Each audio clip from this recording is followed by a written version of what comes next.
Hello and welcome to Leaders of Tomorrow Masterclass, a digital-first platform bringing you India's biggest experts across topics to share directly with you, the entrepreneur, their wisdom, their advice, as also their suggestions about how you perhaps can shape your life, how you perhaps can do things differently, and also to answer your questions directly. Today, we're talking about sustainability, all things sustainability, even as it is looked at as a buzzword of sorts. What you, the entrepreneur, should keep in mind for 2021 when it comes to social enterprises. Should you be innovating? Where should you innovate? What are the trends? What are the sectors?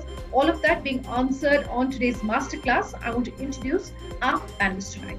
First up, we have Anand Deshpande, founder, chairman, and MD, Persistent Systems.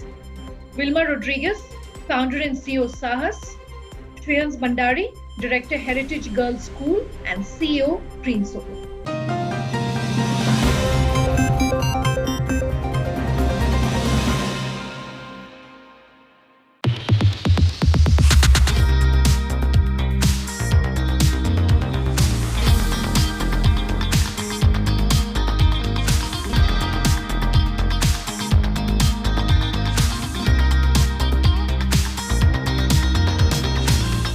Let me start there then, and perhaps first ask both our entrepreneurs to very briefly talk about the businesses that you have, what your business really does.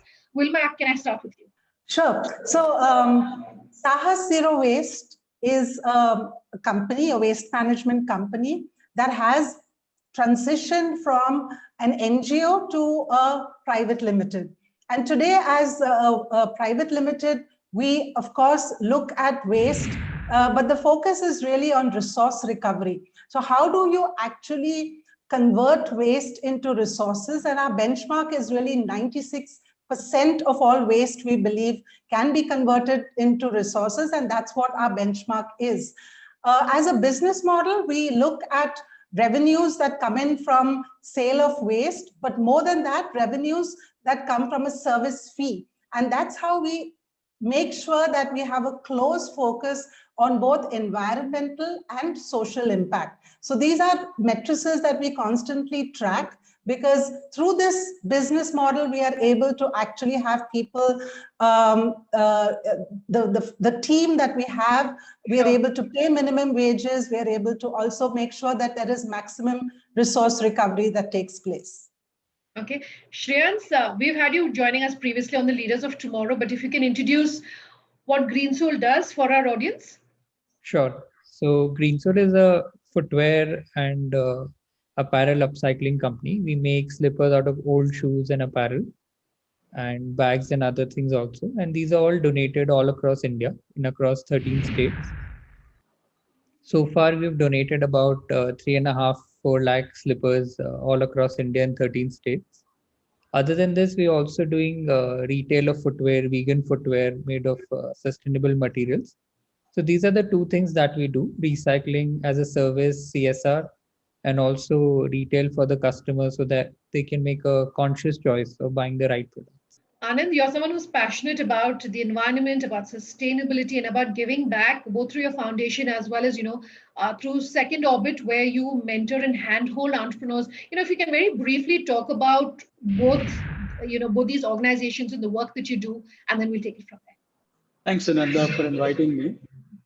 I started out 30 years back starting Persistent Systems, which has been a IT services and software development company. And for the last few years, I have also been looking at giving back. And in that context, I set up a personal family foundation called Deyasra Foundation, where we are really focused on the middle of the pyramid, businesses that make between 5 lakhs and a crore, so really small, tiny businesses, and really helping these self-employed people be very successful. And then on the Second Orbit side, I run a small group where we do regular workshops and helping businesses that are at about between 5 and 10 crores to see how to scale them to 10 times their size to get them to 50 and 100 crores. And the reason for doing that is, of course, we find that in general, there are a lot of businesses that get stuck at the top of the first orbit where the founder maxes out, and there needs to be some systematic ways of how you grow the business beyond that. And the Second Orbit helps you So we have figured out a set of things that you can do to help you move from the first orbit to the second orbit. Okay. So I want to go back to something that I started today's masterclass with, and that is the fact that sustainability, CSR, giving back, all of those had become buzzwords actually a couple of years ago when there was so much focus on companies declaring what they were doing when it comes to CSR and giving back. Have we moved beyond that? Are we actually seeing a lot of innovation like the two entrepreneurs, like Shreyas, like Wilma? Is there a lot more happening now actually on the ground? Probably first to you, Anand, and then I can come to Wilma and Shreyans on this as well. Yes, I think there has been a lot of movement on this topic, and many small businesses and entrepreneurs are creating sustainability and sort of public good or common good as the focus of the business. In addition to that, what we find in other larger companies where we are doing other things, sustainability and overall corporate responsibility have become very important themes. And what we do in every aspect of what we do, we are thinking about how are we making a contribution to the world and how are we being responsible as citizens and corporate citizens in ensuring that we are moving in the right direction, both in terms of environment, society, governance, and many of these aspects that were not seen as important from the business's point of view in the past. But in the last, I would say 3 to 5 years, we have seen a dramatic shift in the way people are looking at what stakeholders are, how investors look at companies, and how everyone is interested in asking companies as to what is your contribution to the overall greater good under the ESG banner.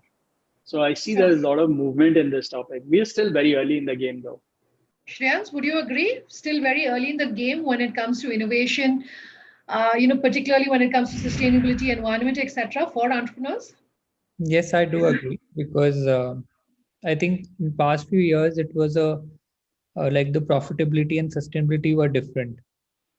Now companies are recognizing that social and environmental good is as important as profit, because all the customers are also looking forward to it. So both these are coming together. I think in 2018-19 we had about $3 billion spent in CSR. So these are big numbers coming up, and even if 2020 we had the pandemic, still there were a lot of companies, PSUs, footwear companies, which supported organizations under CSR. So it is becoming more and more mainstream now, and I do agree that it has a long way to go ahead. Okay. I want for both the Wilma and Shreyans, if you could talk about the fact that now more than ever before, the focus on the environment has come back. For an entrepreneur who's saying that 2021 perhaps is the year when they want to innovate, they want to look at having a social enterprise perhaps that's looking at maybe it's the environment or in some other way giving back. What has been your personal experience about innovating and setting up your organization, and based on that your advice for someone who's logged in or someone who's watching to say this is what worked for me, this is perhaps what you should keep in mind if you're looking at launching your venture? Wilma, maybe to you first. Yeah, so just to also go to the previous question, because if you're looking at the amount, the scale of the problem that we have currently and what businesses are expected to do to actually come close to what requires to be done, I would say definitely we are a long distance from becoming more sensitive, and actually not just being sensitive, but converting that sensitivity into action. So today, when we do see companies talk about sustainability, what we would like to see them have is their whole business plan, their P&Ls are reporting on also the environment and social impact. So we talked today about the Sustainable Development Goals, and 2030 is a time when we're supposed to achieve these goals, and everybody, whether it's government, whether it's consumers, or whether it is industry, we are supposed to come closer to achieving and actually mitigating climate change, making sure that there is a better distribution of incomes. All of this is part of the goals. Now, as businesses, therefore, smaller businesses, we are able to do that more effectively and also with, I would say, larger sincerity. So I would encourage, people listening to us out there, when you are creating your business plan, if you are talking about, say, as we talk about waste management, I mean, our business is focused on waste. So therefore, we are constantly looking at how much of resource recovery are we doing? How much of tons per day are we managing? How much of waste is not going to the landfill? And what is the kind of social impact? How many jobs are we creating? How many jobs with minimum wages are we creating? How much of the informal sector have we transitioned into formal sector so that they work in hygienic conditions? So I think as businesses, especially the MSMEs, we've got to teach perhaps or show the way forward as to how things have to match not just intention, but action has to match intention. And I believe that the sector can do this. And on the second part of the question, what advice would you have for someone who's perhaps looking in the space and saying, 2021, great year for me to be innovating and launching out? Based on your personal experience, what do you want to tell them?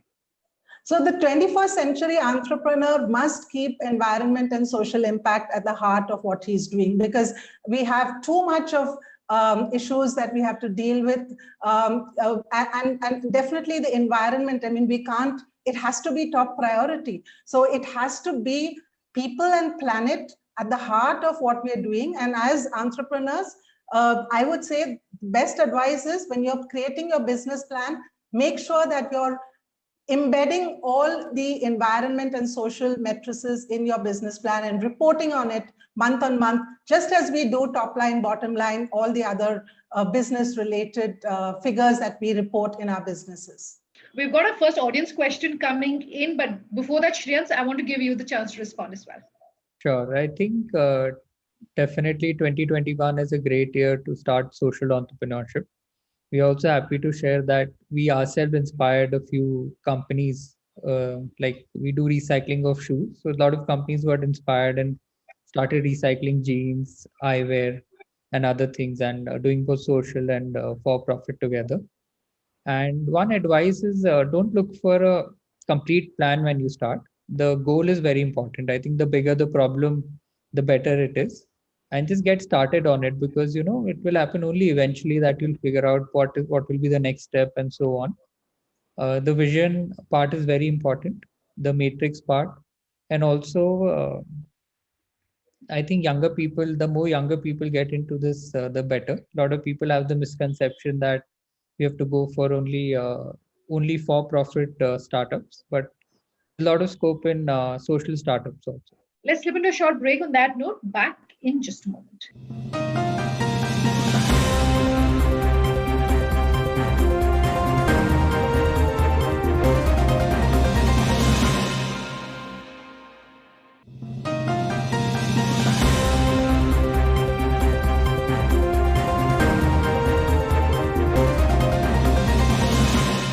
Welcome back with us here, Leaders of Tomorrow Masterclass. Tonight, we're talking sustainability.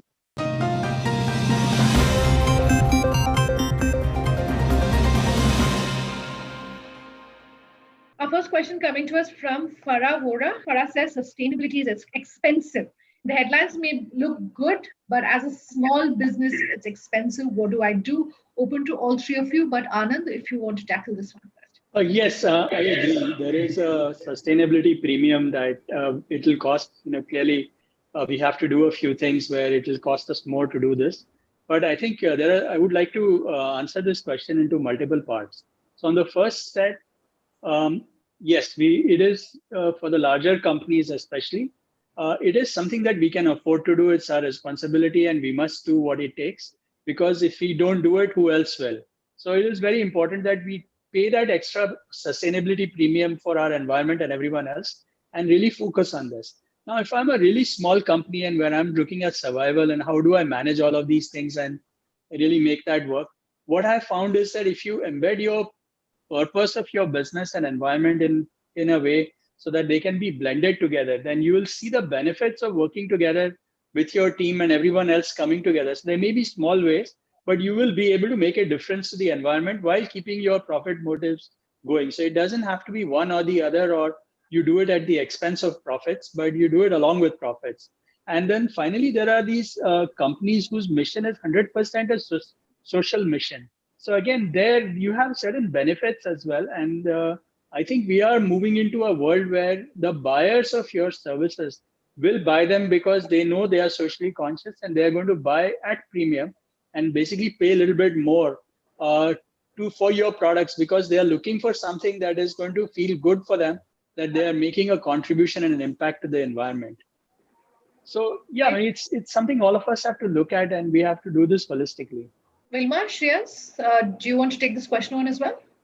Yeah, so the fact is that we've got to understand, I mean, obviously, it's not expensive if you understand what our end goals or our end objectives are. I mean, we're talking about better distribution of wealth, and we're talking about environment being the big priority. So if that is our priorities, then obviously budgets will be made accordingly to meet these objectives. So today, if I can give you the example of recycling, so people believe that recycled products are more expensive, but if you look at affordability and if you look at the object of what we will achieve if we actually have this larger market where people will go in for recycled products, then it's not something that that we should be thinking about too much, because ultimately, finally, health and environment is what we're all going to be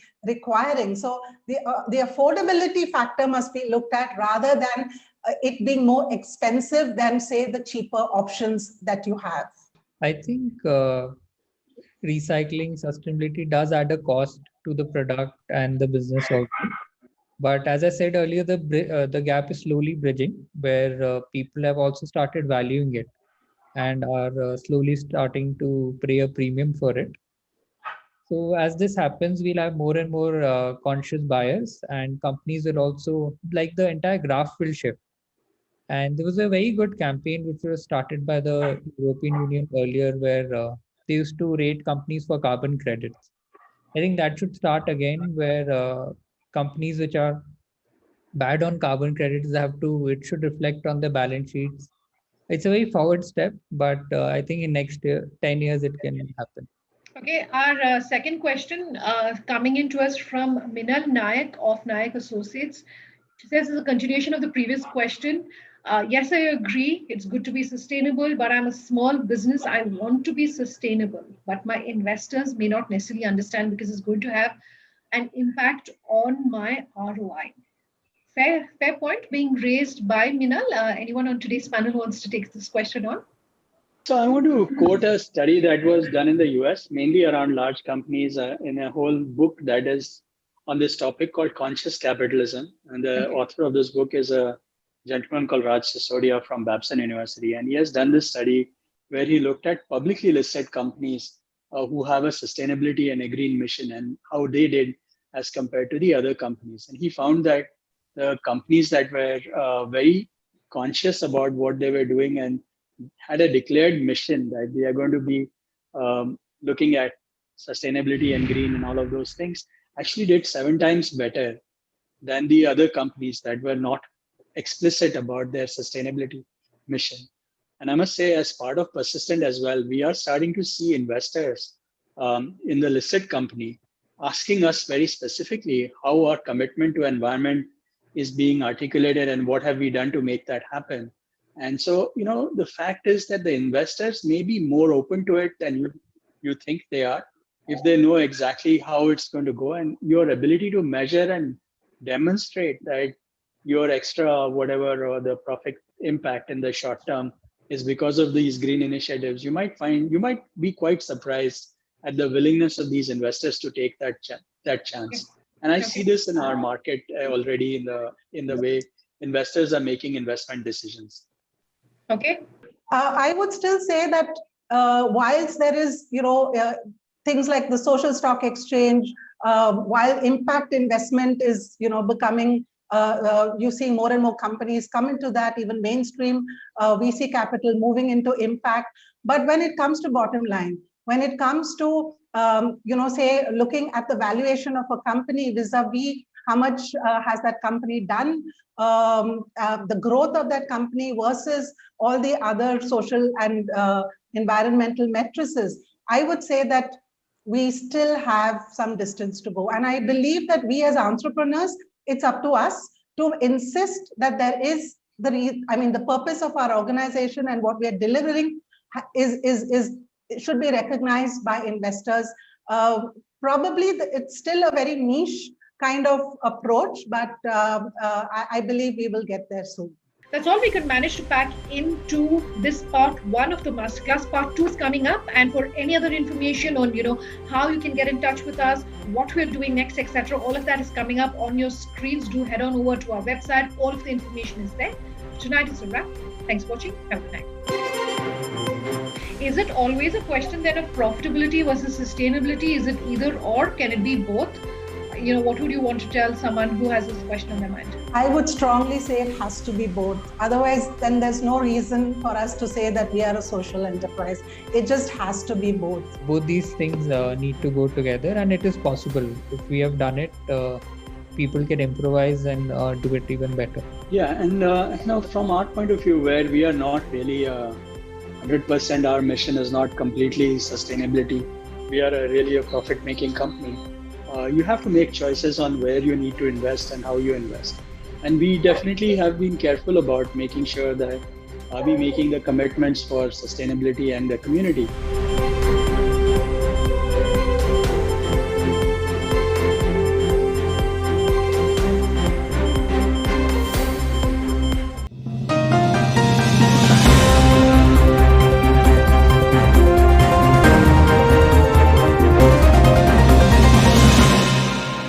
Welcome to Leaders of Tomorrow Masterclass, a digital-first platform bringing you India's biggest experts across topics to share directly with you, the entrepreneur, their wisdom, their advice, as also their suggestions about how you perhaps can shape your life, how you perhaps can do things differently, and also to answer your questions directly. Today, we're talking about sustainability, all things sustainability, even as it is looked at as a buzzword of sorts. What you, the entrepreneur, should keep in mind for 2021 when it comes to social enterprises. Should you be innovating? Where should you innovate? What are the trends? What are the sectors? All of that being answered on today's masterclass. I want to introduce our panelists tonight. Anand Deshpande, founder, chairman and MD, Persistent Systems. Wilma Rodriguez, founder and CEO, Sahas. Shreyans Bandari, director, Heritage Girls School and CEO, Green Soul. Sustainability, CSR, giving back, all of those have become buzzwords actually. Is there a lot more happening now actually on the ground? In the last, I would say 3 to 5 years, we have seen a dramatic shift. Now everyone is interested in asking companies as to what is your contribution to the overall greater good. In past few years, it was like the profitability and sustainability were different. Now companies are recognizing that social and environmental good is as important as profit, because all the customers are also looking forward to it. Definitely, we are a long distance from becoming more sensitive, and actually not just being sensitive, but converting that sensitivity into action.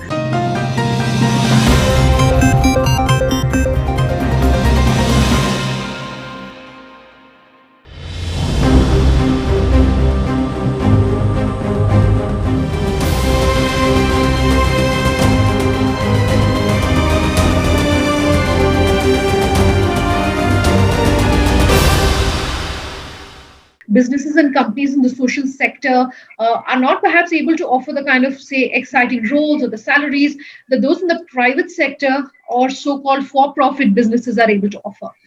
How do you want to challenge that notion? What do you want to tell someone who's logged in today, to watch about the kind of career growth path or the kind of salaries that are being offered by companies today in the social sector?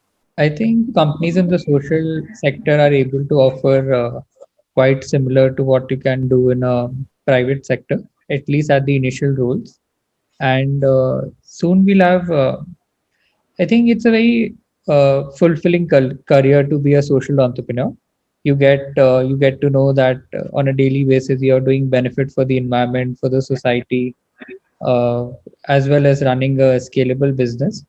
Also, a social startup is much more stable because the kind of problems you're addressing, the competition is also fairly lesser. Like in the recycling space of shoes, we are the only startup there. So the competition is also lesser when you're a social entrepreneur, and salaries can be similar. Even scale is huge because the kind of problems you're addressing is probably a problem of a government. Like a government should think how recycling should happen, but you are doing it.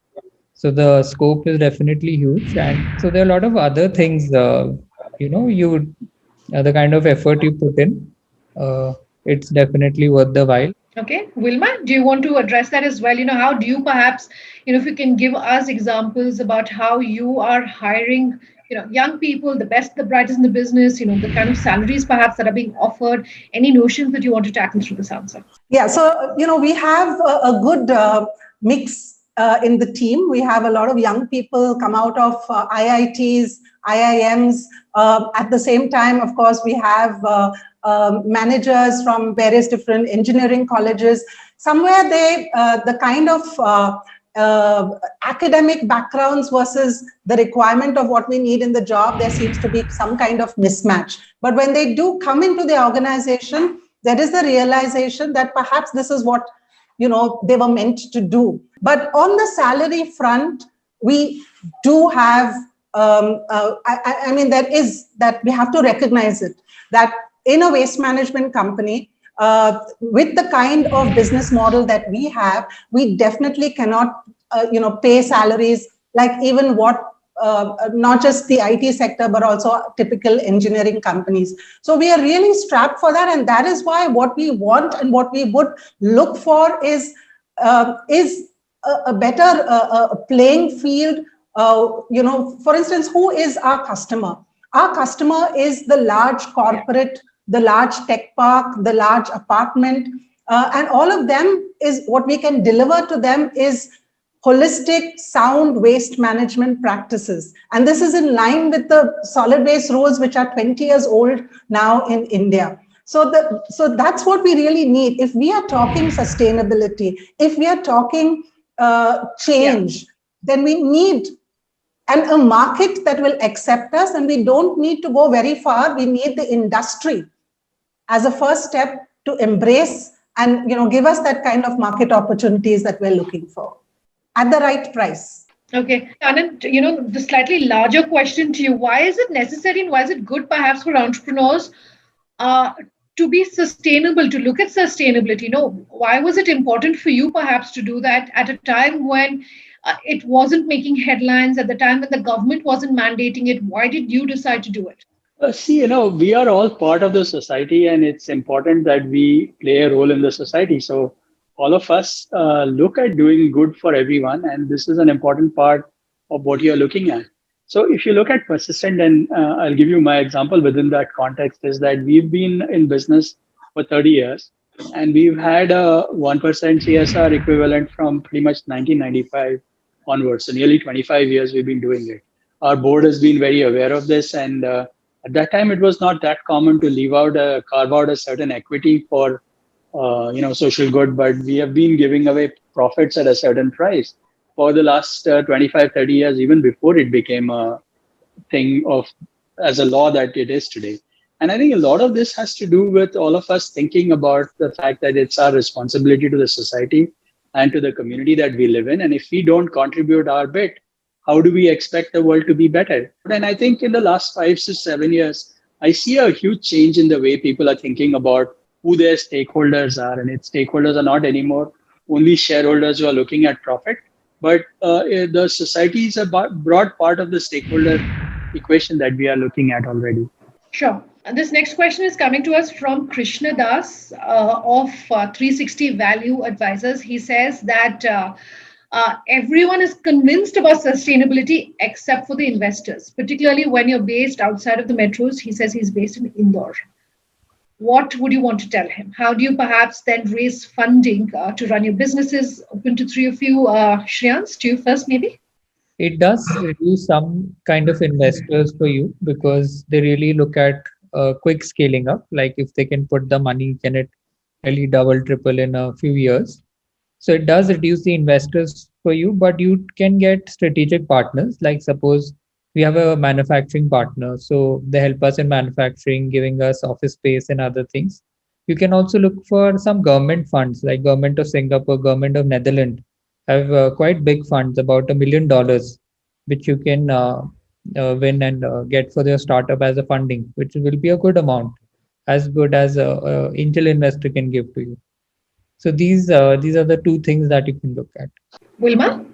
Yeah, I would say that you can still work on your business so that it's a stronger business. Look for customers, the right kind of customers, and very often that is not an easy route to take. But if you have a strong business, if you have your purpose also showing in the business on a day-to-day basis, then definitely there are investors that will come to you, and that's the experience that we have had as well. But there needs to be that commitment and that hard work and the delivery on the ground that needs to take place. Okay, businesses like yours have proved, that it's proven that it's not right. But is it always a question then of profitability versus sustainability? Is it either or? Can it be both? What would you want to tell someone who has this question on their mind? I would strongly say it has to be both. Otherwise, then there's no reason for us to say that we are a social enterprise. It just has to be both. And it is possible, but there is a lot of work to be done around that. So, today you have waste management businesses who will perhaps go in for, say, managing waste, which has better value because that gives you a better kind of return on investment. And we know that what we need is actually a more holistic kind of business model. So the business models will be more difficult, but at the end of the day, you will realize your purpose, and that is what will then eventually bring the kind of investment that is needed. So strengthen your business, through hard work, and then look for the right investor. From our point of view, where we are not really 100%, our mission is not completely sustainability. We are really a profit-making company. You have to make choices on where you need to invest and how you invest. And we definitely have been careful about making sure that are we making the commitments for sustainability and the community. I give you an example. Like most recently, we did because of COVID, we committed to donating 25 crores in the last financial year out of our profits for COVID-related activities. And from our context, it's 3 times what we would have done normally in our CSR budget. And the good feeling that we got out of it from the employees and from the stakeholders was completely worth it. So, some of these things are not instead of profit. Yes, it costs us some profit, but, when you look at it, what are you comparing this against? You're looking at a long-term sustainability of the business and having goodwill, and the fact that you are a company that cares can go a long way in helping and attracting employees and people, stakeholders and investors as well. Let's slip into a short break on that note. Back in just a moment.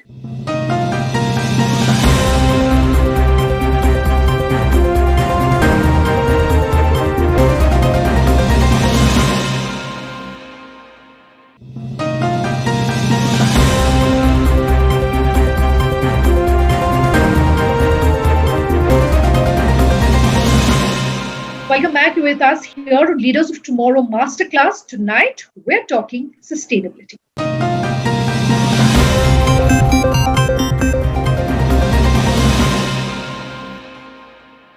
There's a question that's coming to us from Arshad. He says he's a partner at Barkat Packaging. Plastic is being banned in India, whereas in other developing countries, consumption is increasing per person. What would this panel suggest? Wilma, Shreyans? See, plastic is something that is something that we are all looking at as an issue which needs to be addressed. Packaging companies, producer companies today all over the world are expected to put into place a take-back system. So therefore, you're supposed to reduce your packaging, you're supposed to reduce your plastic, and whatever you do produce, make sure that from the consumer back to the different parts of the supply chain, and make sure that it gets recycled. I think all over the world today, including in India, the single-use plastic products are being phased out. We really don't need the carry bags. We don't need the the frivolous kind of convenience products. So whilst the volumes continue to be large, that there is more and more policies to restrain the use of plastic. It's there today in our oceans, it's there on our mountains. We are finding it extremely difficult to bring it back and channel it into recycling. And in fact, recycling, whilst, industry has told us that use as much of plastic because it can be recycled. Really, there is very little infrastructure or investment actually gone into recycling. And actually, the figure shows that since 1950, just about 9% to 11% of plastic that has ever been produced has been recycled. So there's a big case for us to reduce. And as packaging companies, I believe that that responsibility will lie with brands and with also the consumers, so that this plastic does not end up as a threat to us. This next question coming to us from Seema R. She says a lot of small businesses, a lot of enterprises are very neat to copying what's really happening in the West. How do we ensure that businesses and companies in the sustainable space are breaking out of that rut? Are you happy with innovation? Would you call it true innovation that is happening in the sustainable space? Open to all three of you, Anand, but if you think you want to tackle this first. Yeah, so let me start. So if there's something good in the Western world that we can copy, we should copy. That's one part of it. But beyond that, of course, we need to do things that are relevant to us and definitely make sure that the Indianness of whatever we need to do in our local environment is carried through. And of course, there is always need for more innovation and what can be done. But I'm very optimistic as to what I see in the last few years of the new entrepreneurs that I meet. And many of them, they are motivated to do something different. And they are actually trying out many new things. So while it can always be better, I think we have made good progress. And we already have 2 examples here in Wilma and Shreyans who are doing something like this. Absolutely. Yeah, I think in terms of behaviors, unfortunately, we have, gone the Western way, especially when it comes to excessive consumerism, and where India does not really have the capacities to manage and match the kind of policies or the kind of implementation. So when it comes to waste in the consumer space, I believe that we could have definitely continued in the path of being more conservative in the way we consume items or products. But in the waste management space, again, when you look at India spearheading resource recovery, circular economy, which is today becoming the buzzword across the world. So I think we could be leaders in that space. I think especially when it comes to decentralized waste management and recycling, we have a good edge, and we should be able to kind of show the way forward for the rest of the world as well. This next one is coming to us from Kavita Nagraj. She says, Wilma, to your earlier point of, a long way to go. You said there's a long way to go and a lot of things that need to really be done in terms of action that needs to be done. What are the 2 or 3 things that need to be urgently fixed? Would you say the system is broken? I also want to sort of dovetail my own question into that and talk about the role of the government when it comes to encouraging entrepreneurs in the sustainability space. To all 3 of you, starting with you, Wilma, what needs to be fixed and fixed urgently? I think industry needs to take leadership. I think CEOs need to listen to their CSOs, which is the Chief Sustainability Officers in their organization. The experiences that we have is that today you have sustainability experts, but do they have access to budgets? Would marketing and sales actually go with recommendations made by the Chief Sustainability Officers? I think this is something that is creating the bottleneck, because we are not treating people, planet along with profits. It's still profits versus people and planet. So unless we shift that thinking, I would continue. Sorry, I may sound a little skeptical, but that's the reason why I say that we have a distance to go. Also, when it's looking at CSR budgets, CSR is meant for work which is out of your regular businesses, and also not meant to be there to create a buzz with consumers or the feel-good factor. So I think CSR can be a great game changer in India if again companies, if again industry goes all out there, creates expertise, and builds with the NGO partnerships so that there can be more meaningful execution of CSR projects. So these would be two things that I would like to see happen in the next immediate future. Sure. Shreyans? I think government took a very good step in terms of the CSR policy that was launched. A lot of companies have followed up on that. And government could do another thing, which is by reducing the GST rates on sustainable products, because our products are slightly expensive. So if specifically on our products, the rates are lesser, we can be more competitive in the market. And other than that, the there's a lot of opportunity in terms of the social space, CSR, and the next step has to be intrinsic. Like government has done a few things. After that, it has to come from within the corporates, the small startups, and the people also to do something for the environment and the society. Okay, Shreyans, you were talking about GST, and the question, just that came in previously was on what needs to be fixed. So I definitely want to bring in a question on the role of the government. So much more that needs to be done. I do know that entrepreneurs always talk about more hand-holding on the part of the government, specifically in the sustainability space. One or two things as a wish list. If you could put it forward to the government, what would you want them to do when it comes to sustainability for small businesses to thrive, to flourish? Open to all of you. I think GST is one part which can make the products more affordable. Other than that, government can also source some handmade vegan products. They have a lot of areas. They do a lot of conferences and other things. So if government can start promoting these vegan and recycled products, and they also launched entrepreneurship awards, which is a very good initiative. And other than that, some policies were also there around startup. There were tax holidays given to investors, no taxation for 5 years, but that was not very broadly applicable.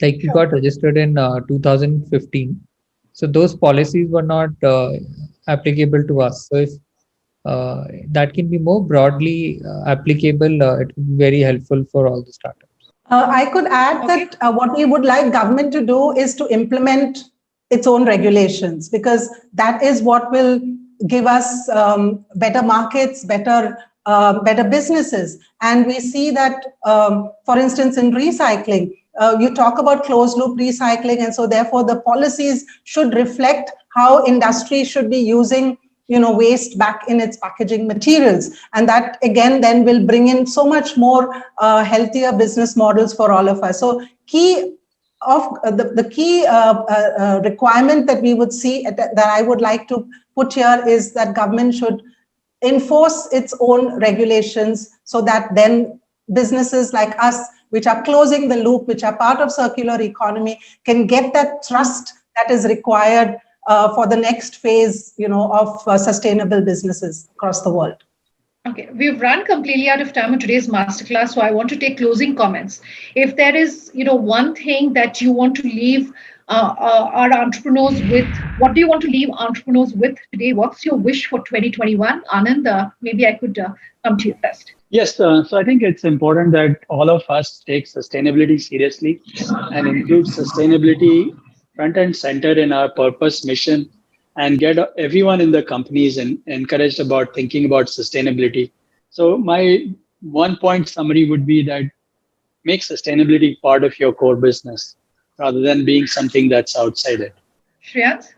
There's a lot of opportunity. One need not go too far to look at them. Like there's a lot of opportunity in tech, digitalization, sustainability, wellness, tourism.